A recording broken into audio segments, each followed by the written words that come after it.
Hola, dentro de las intervenciones de la PPAC para el periodo 2023 y 2027, nos encontramos que podemos recibir una remuneración por llevar a cabo prácticas agrícolas, tanto agrarias o ganaderas, beneficiosas para el clima y el medio ambiente, mediante una serie de compromisos que en todos los casos son voluntarios. ¿De acuerdo? La persona solicitante puede decidir acogerse de forma total o parcial a los ecoregímenes. Nosotros, dentro de una explotación de 20 hectáreas, podemos decidir que solamente nos acogemos en 10 hectáreas al ecorégimen y el resto 10 hectáreas no acogernos. ¿De acuerdo? Aunque realicemos diferentes prácticas agrícolas que podemos combinar entre diferentes ecoregímenes, ¿vale? Tendremos que elegir a la hora de realizar la solicitud única un ecorégimen por parcela. Por eso es el que vamos a cobrar.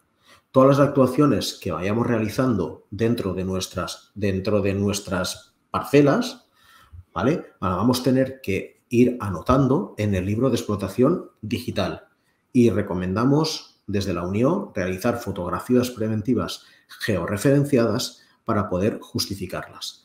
Estas fotografías preventivas georreferenciadas se pueden realizar tanto desde la APP de SGA, que controla todo el tema del procedimiento que tenemos en la solicitud de ayuda, como de la Notecam o incluso desde el propio móvil, pudiendo hacer esas fotografías referenciadas y después poderlas facilitar a la entidad que va a poder realizar su solicitud única. También en algunos ecoregímenes se pueden cobrar unas ayudas adicionales, en este caso 25 euros adicionales, en función de que repitamos en la misma parcela estas prácticas. Uno de los requisitos para poder realizar estas prácticas y poder cobrar la ayuda del ecorégimen es la gestión sostenible, la cual la justificamos por un cuaderno de explotación actualizado.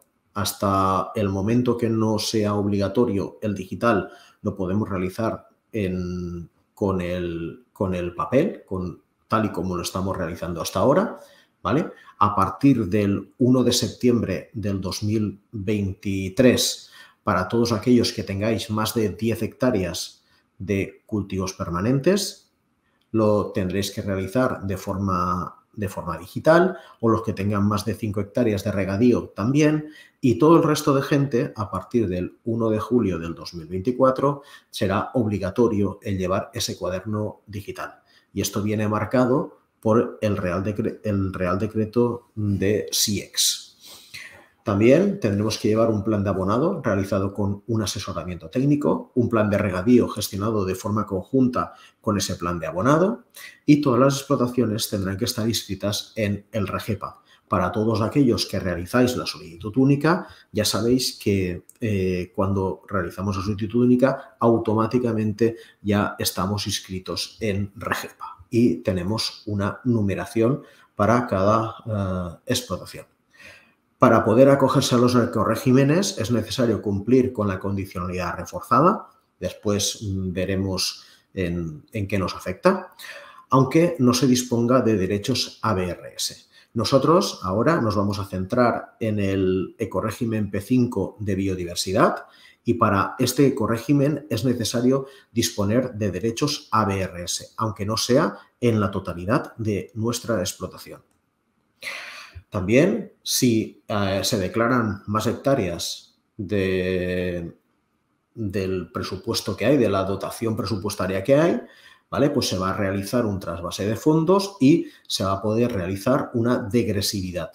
Para algunos de los cultivos leñosos, cultivos permanentes, cultivos leñosos que nosotros tenemos, podía haber un umbral de degresividad cuando hagamos el P6 de cubiertas vegetales en función de la pendiente que tiene cada recinto. Entre 0 y 5 habrían 15 hectáreas de degresividad, entre 5 y 10 habrían también 15 hectáreas de degresividad, y para aquellos cultivos leñosos que estuviesen en una pendiente superior al 10%, ancalados, tendríamos que tener otro umbral de degresividad en 15 hectáreas. A partir de ahí, si nosotros superásemos estas 15 hectáreas, ¿de acuerdo? Pues nuestro importe se vería reducido en un importe no inferior al 70% del importe esperado. Es decir, tendríamos una reducción de hasta un 30% de la ayuda. El único ecoesquema, ecorégimen que no se le va a aplicar regresividad es el ecorégimen de biodiversidad, que es en el que nos vamos a centrar ahora mismo. Para cultivos leñosos, el importe esperado que vamos a tener es de 56,04 euros por hectárea. ¿Qué es lo que tenemos que realizar? Pues lo que tenemos que realizar es establecer en nuestra explotación, en nuestras parcelas, espacios que permitan conservar la biodiversidad, es decir, aportar zonas de refugio y de alimento tanto para las aves como los insectos, polinizadores, etc. El requisito que tenemos que cumplir es dejar un porcentaje de la tierra con superficies o elementos no productivos que para nuestro caso en cultivos permanentes será del 4%, ¿de acuerdo? En esta superficie o elemento no productivo no se permite la utilización de productos fitosanitarios ni fertilizantes, a excepción de la zona de no cosechado. Pero esta zona de no cosechado es para el cereal, no es para los cultivos permanentes. Estos vamos a ver qué son estas superficies o elementos no productivos y son espacios de biodiversidad. Estos espacios de biodiversidad se refieren a muretes, charcas, lagunas, terrazas de retención, estanques, abrevaderos naturales, setos, lindes, enclaves de vegetación, etc. Para esto vamos a ver, porque viene relacionado, la condicionalidad reforzada, la BCAM 8, para que podáis entender qué son las superficies o elementos no productivos, porque una parte de estos elementos o superficies no productivas son las que utilizamos, ¿vale?, para justificar el ecorégimen P5 de biodiversidad. ¿Qué son las superficies o elementos no productivos? Pues son tierras de barbecho, tradicional o semillado, esto se da en el cereal, franjas de protección de cauces. Ya hemos visto en la condicionalidad reforzada estas zonas que vienen marcadas en un color azul y son las franjas de protección, y esto lo podemos encontrar en el SICPAC. Marcamos en la capa de franjas de protección y aparecerán las franjas de protección. Las lindes forestales son los márgenes entre la zona que tenemos cultivada y la superficie forestal, ¿de acuerdo? Esto sí que se podría dar dentro de una propia parcela nuestra. Elementos del paisaje, que sí que vamos a encontrar los diferentes elementos del paisaje en nuestra explotación, y todos ellos tienen unos factores de ponderación. Tenemos dentro de los elementos no productivos son tierras de barbecho, que en este caso nosotros no lo tendríamos, tierras en barbecho con plantas melíferas tampoco lo tendríamos, sí que tendríamos franjas de protección. Por un metro el factor de ponderación que tiene es 1,5, por lo tanto cada metro lineal de franja de protección nos contaría como 9 metros cuadrados.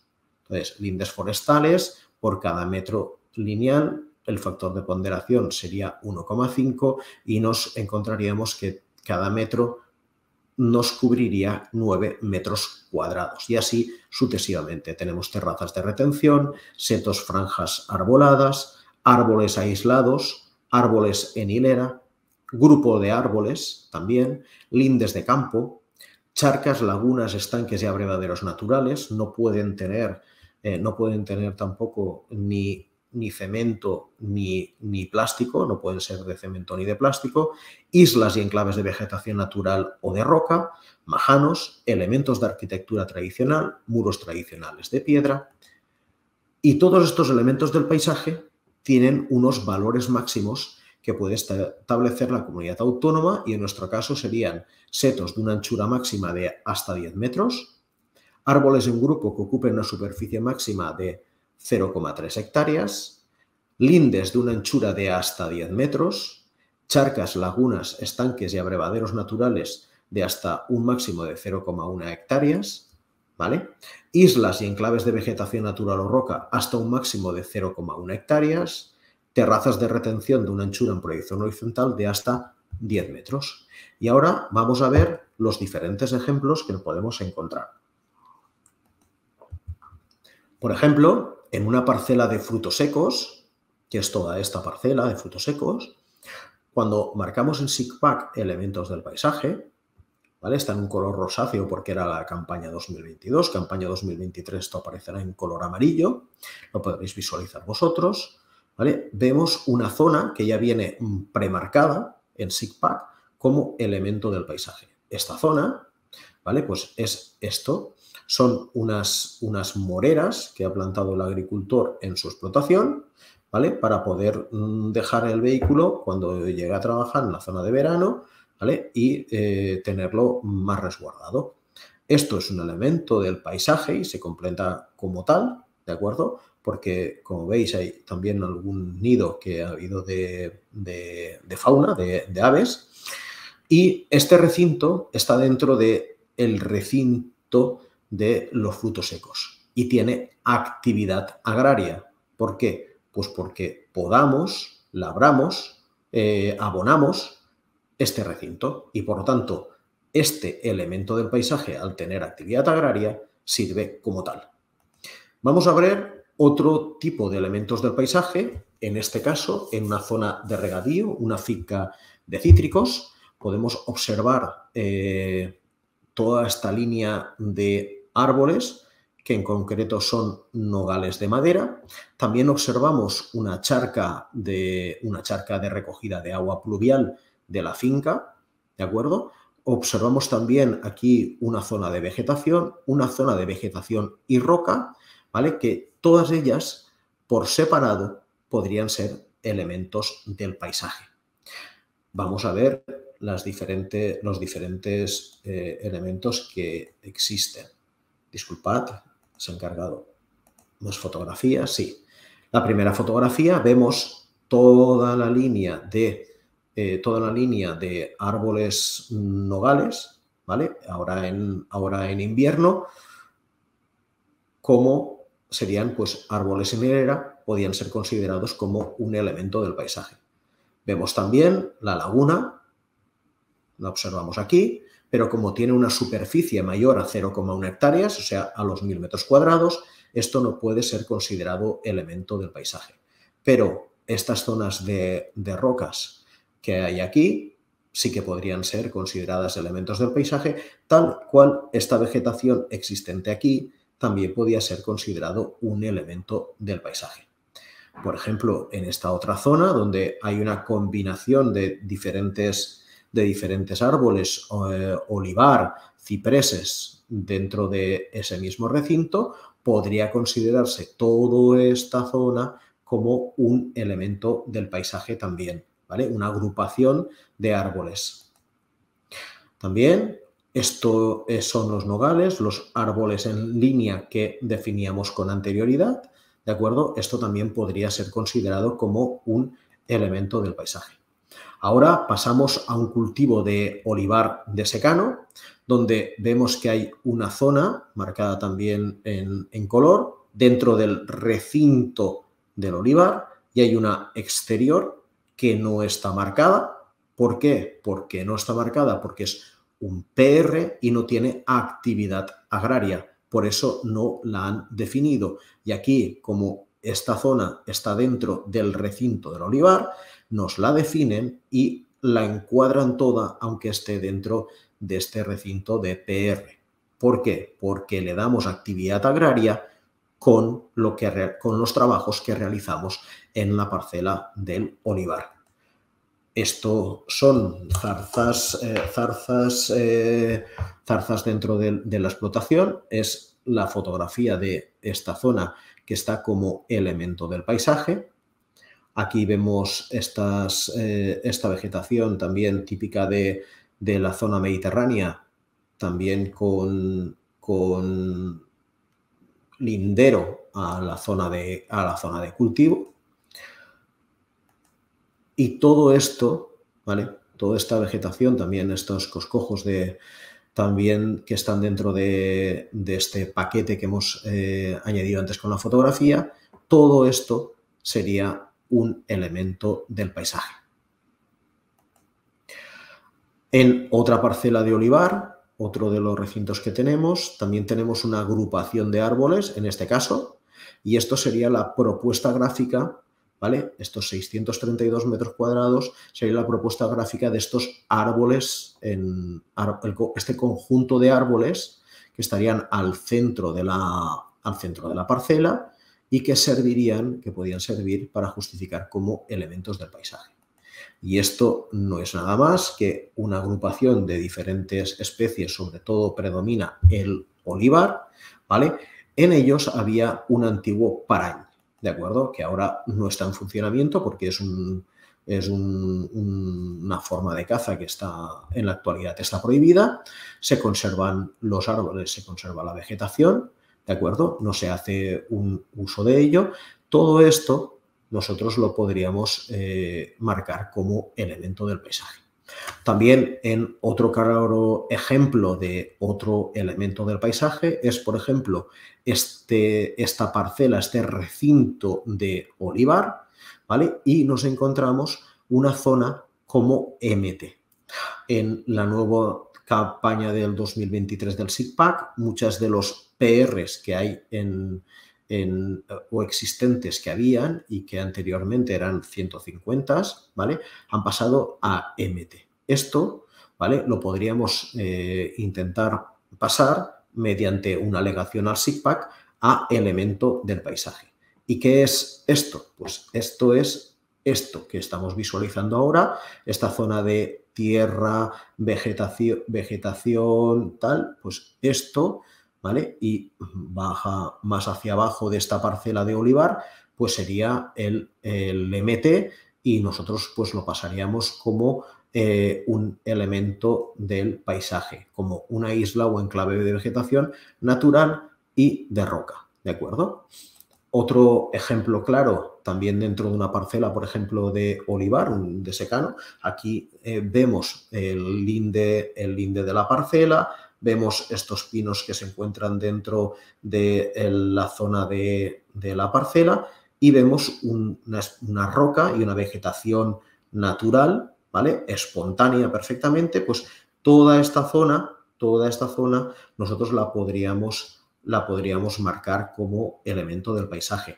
Aquí otro ejemplo también, dentro de una parcela de olivar, vemos el muro de piedra, el ribazo, y vemos que toda esta zona, hasta este pequeño algarrobo, vemos que toda esta zona que estoy marcando por aquí, pues nos la encontramos que es de vegetación espontánea, es de roca y por lo tanto no hay ningún olivo plantado aquí, ¿vale? Toda esta zona la podríamos también enclavar dentro de lo que sería una isla o enclave de vegetación natural o roca, ¿de acuerdo?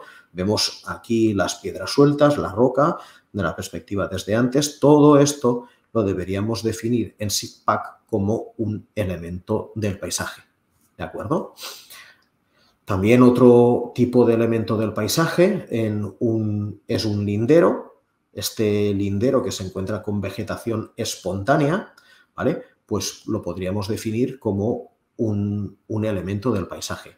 Aquí vemos perfectamente el camino para el acceso a esta parcela de olivar y vemos perfectamente desde esta vegetación natural, tanto de aliaga, romeros y diferentes especies más, como también roca también, ¿vale? Pues esto también lo podríamos definir como un lindero, marcarlo todo, no tiene una anchura superior a 10 metros, desde aquí a aquí no hay 10 metros de anchura, ¿vale? Línea lineal sí que hay, pero no hay ningún problema, simplemente es la anchura, pues todo esto lo marcaríamos como un elemento del paisaje. También otro tipo de elementos tradicionales dentro de los que figuraban como elementos no productivos, vemos los márgenes de piedra, ¿vale? Una pequeña cisterna dentro de una explotación de olivar, lo que es las casetas de piedra que se encuentran en muchas de las parcelas que tenemos, también sería otro elemento del paisaje. Perdonad. Por tanto, todo esto que hemos visto ahora, que está relacionado con la condicionalidad reforzada, ¿vale?, sería un espacio de biodiversidad y serviría para justificar el 4% que necesitaríamos de cultivos permanentes, dentro de cultivos permanentes. Es decir, si tenemos una explotación de 10 hectáreas, si lo multiplicamos por el 4%, ¿de acuerdo?, necesitaríamos 4.000 metros, 0,4 hectáreas, 4.000 metros cuadrados. 4.000 metros cuadrados que tenemos que realizar las ponderaciones que teníamos antes, que os he enseñado con anterioridad y que los vamos a ver, ¿de acuerdo? También hay posibilidad de poder justificar esa superficie que tenemos mediante barbechos con especies apropiadas a efectos de biodiversidad, barbechos semillado o melífero. Esto pues hay en casos puntuales donde colindan tierras de cultivo, el mismo agricultor tiene tierras de cultivo de secano y colinda con una parcela de cultivos permanentes, ¿vale? Pues podría realizar, esta obligatoriedad de aportación de zonas de refugio y de alimentos, traspasarla a las tierras de cultivo. Esto lo podréis observar en el webinar que hicimos exclusivamente para este tema, donde explicamos con un ejemplo pues cómo se podría realizar. También otra forma de justificar estos espacios sería a través de márgenes o islas de biodiversidad, pero estas son sembradas, ¿vale?, y en zonas de no cosechado de cereal u oleaginosas. En nuestro caso, esto en cultivos permanentes no lo podríamos realizar porque serían para dejar de una cierta zona de cosechado de unas parcelas de cereal de nuestra explotación, que como solamente hemos indicado que vamos a tener cultivos permanentes, pues esto no nos serviría para justificar este espacio, ¿de acuerdo? También indicar que los márgenes o islas de biodiversidad son unas franjas de terreno que están implantadas, o sea, están sembradas con al menos 2 familias de melíferas o de mejorantes que pueden convivir con especies espontáneas, pero que tienen que ser predominantes, ¿de acuerdo? Y en este caso no se permitiría ni el uso de productos fitosanitarios ni de fertilizantes para el crecimiento de estos vegetales, ¿de acuerdo? Tienen unos requisitos dimensionales, los márgenes de biodiversidad tienen un requisito mínimo de 2 metros y una longitud mínima de 25 metros y las islas de biodiversidad contarían con una superficie mínima de 100 metros cuadrados, ¿de acuerdo? También indicar que aquellos que nos acogemos esto sería más para la gente de cereal y por lo tanto casi que no lo voy a explicar porque si no nos vamos a liar. Explicamos, aquí tenemos los diferentes factores de ponderación, ¿de acuerdo? Lo que estaba explicando antes, las terrazas de retención, los bancales, los ribazos. El factor de ponderación es 1 y por cada metro nos dicen que por cada metro lineal nos dicen que nos van a contar 2 metros cuadrados, por lo tanto, las superficies o elementos no productivos tendríamos por cada metro lineal 2 metros cuadrados de superficie. Cuando tenemos un seto, una franja arbolada, por ejemplo, unos cipreses, por cada metro lineal tenemos un factor de ponderación. Nos dicen que el factor de conversión a metros cuadrados sería multiplicado por 5. Por lo tanto, por cada metro lineal nos van a contar 10 metros cuadrados de elementos no productivos. También para árboles aislados, por cada árbol aislado vamos a tener una superficie de 20 metros cuadrados, que con un factor de ponderación de 1,5 tendremos una justificación de 30 metros cuadrados de superficies o elementos no productivos. En árboles en hilera, por un metro, vamos a tener también un factor de conversión de 5, y un factor de ponderación de 2. Por lo tanto, en árboles en hilera como los que hemos enseñado anteriormente, por cada metro de lineal tendríamos 10 metros cuadrados de justificación de elementos no productivos.